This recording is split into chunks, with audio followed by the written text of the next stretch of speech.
दूसरे राज्यों से जो हमारे साथी आए हैं वो यही नहीं आए। प्रजातंत्र में समाधान, आदान प्रदान और फिर समाधान। उनके प्रांत में भी यही आंदोलन पूरा जोर पकड़ चुका है। पंचायतों के चुनाव से भी बच रही है, विधानसभा के चुनाव इस बहाने से पंचायत के चुनाव भी गए।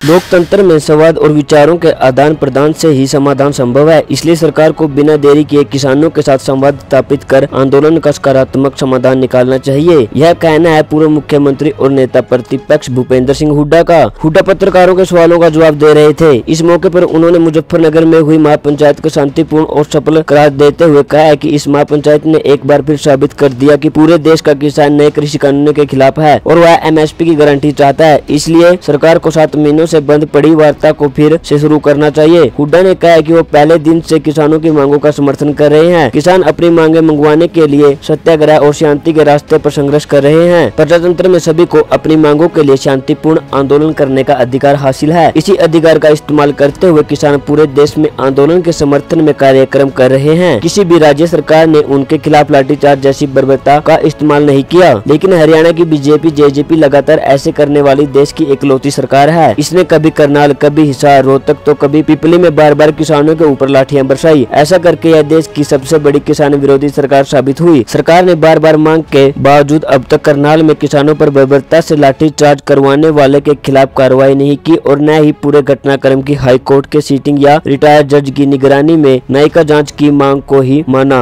उपचुनाव को लेकर पूछे गए सवाल पर भूपेंद्र सिंह हुड्डा ने कहा कि सरकार ऐलानाबाद उपचुनाव और पंचायत चुनाव में जानबूझकर देरी कर रही है। ऐसा लगता है कि सरकार चुनाव से बच रही है क्योंकि उसे पता है कि जनता का इस सरकार से मोह भंग हो चुका है। चुनाव संबंध क्यों नहीं है भाई? कोविड का है, कोविड की वो अपनी मांगे। एक बाई इलेक्शन कोई बड़ी बात नहीं है।